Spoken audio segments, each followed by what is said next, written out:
Eighties 90s காலகட்டத்தில் மிகப்பெரிய அளவில் ஒரு டான்ஸ் மாஸ்டராகவும் கராத்தே பயிற்றுவிப்பாளராகவும் இருந்தவர் தான் யார் அப்படின்னு பார்த்தோன்னா ஹுசன் சிஹானி அவர்கள். இப்போ அவர் ஒரு கோரிக்கையாக நடிகர் விஜய் அவர்களிடம் வச்சிருக்கிறாராம். இவருக்கு உடல்நிலை சரியில்லாமல் புற்றுநோயால் பாதிக்கப்பட்டிருக்காரு அப்படின்ற செய்திகளை அவரே சொல்லியிருந்தார். எனக்கு உடல்நிலை சரியில்லாமல் போனாலும் நான் நிறைய செய்யணும்னு ஆசைப்படுறேன். எனக்கு தினந்தோறுமே 2 லிட்டர் ரத்தம் தேவைப்படுது. இருந்தாலும் நான் என்னுடைய பாதையில் இருந்து விலக போகிறது கிடையாது. தன்னம்பிக்கையோட மறுபடியும் மீண்டும் நான் முயற்சி செய்வேன் அப்படின்னு சொல்லியிருக்காரு. இவர் மிகப்பெரிய அளவில் பத்ரி திரைப்படத்தில் விஜய் அவர்களுக்கு பார்த்திங்கன்னா ட்ரைனிங் கொடுக்கக்கூடியவராக இருப்பார். இந்த சூழ்நிலையில் இப்போ இவருக்கு இப்படி ஒரு பிரச்சனை ஏற்பட்டிருக்கிறது மிகப்பெரிய அளவில் ரொம்பவே அவருடைய ரசிகர்களுக்கு வேதனையை தெரிவிச்சிருக்கு. தொடர்ந்து இவர் மருத்துவமனையில் அனுமதிக்கப்பட்டிருக்காரு. சிகிச்சை கொடுக்கப்பட்டு வந்துட்டுருக்கு அப்படின்றது நம்ம எல்லோருக்குமே தெரியும். இந்த சூழ்நிலையில் இவர் தன்னுடைய பணியை மென்மேலும் தொடரணும் அப்படின்னு கடைசியாக அவர் பார்த்திங்கன்னா சில ஆசைகளை சொல்லியிருக்கிறாரு.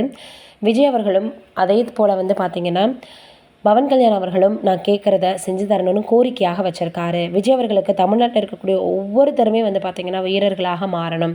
அதற்கு விஜய் அவர்கள் தான் உதவி பண்ணணும் அப்படின்னு சொல்லியிருக்காராம். இப்போ இதற்கு என்ன பதில் கொடுக்க போகிறாங்க 2 நடிகர்களுமே அப்படின்றது தெரியல. ஆக மொத்தத்தில் இவருக்கு சீக்கிரமே உடல்நிலை சரியாகி வரணும் அப்படின்னு அவங்களுடைய ரசிகர்கள் அவருக்காக ஆறுதலை தெரிவித்து வந்துட்டுருக்காங்க. இவர் சமீப காலமாகவே தன்னுடைய உடல்நிலை சரியில்லாததில் இருந்தே இன்னுமுமே கராத்தே மேலே அவருக்கு ஆர்வம் அதிகமாக இருக்குது. எந்தளவுக்கு அவர் அதை நேசிப்பார் அப்படின்றது நம்மளால் புரிஞ்சுக்க முடியுது. இந்த சூழ்நிலையில் இப்போ அவர் பேசியிருக்கக்கூடிய விஷயம் சமூக வலைதளங்களில் வைரலாக பரவி வந்துட்டுருக்கு. இது ஒரு பக்கம் இருக்க, நடிகர் முத்து அவர்கள் மிகப்பெரிய அளவில் அவர் காமெடி மூலமாக பிரபலமானார் அப்படின்றது நம்ம எல்லோருக்குமே தெரியும். சின்னத்திரை பிரபலமாக இருக்கக்கூடிய மதுரை முத்து அவர்கள் சில விஷயங்களை பேசியிருக்காரு. என்ன சொல்லியிருக்காரு அப்படின்னா, அவர் ஏற்கனவே ஆதரவற்ற குழந்தைகளை நிறையவே வளர்த்து வந்துட்டுருக்காரு அப்படின்றது நம்ம எல்லோருக்குமே தெரியும்.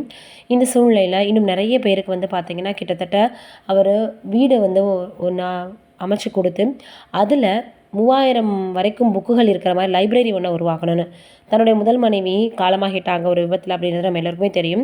அவங்களுடைய முதல் மனைவிக்கும் அதே போல் பெற்றோருக்குமே இவர் கோயிலில் தன்னுடைய வீட்டில் கட்டியிருந்தார் அப்படின்றது சமூக வலைதளங்களில் ரொம்பவே வயலாக பரவி வந்துட்டு இருந்துச்சு. இந்த சூழ்நிலையில் இப்போ ஆதரவற்றுக்காக வீடு கட்டி அதில் லைப்ரரி ஒன்றை இவர் உருவாக்கணுன்றது அவருடைய ஆசையாக இருந்திருக்கு. அதை இப்போ சமூக வலைதளங்களில் அவர் ஷேர் பண்ணியிருக்காரு. இதை பார்த்துட்டு இதற்குமே மிகப்பெரிய அளவில் ஒரு மனது வேணும் அப்படின்னு எல்லோருமே சொல்லி வந்துட்டுருக்காங்க.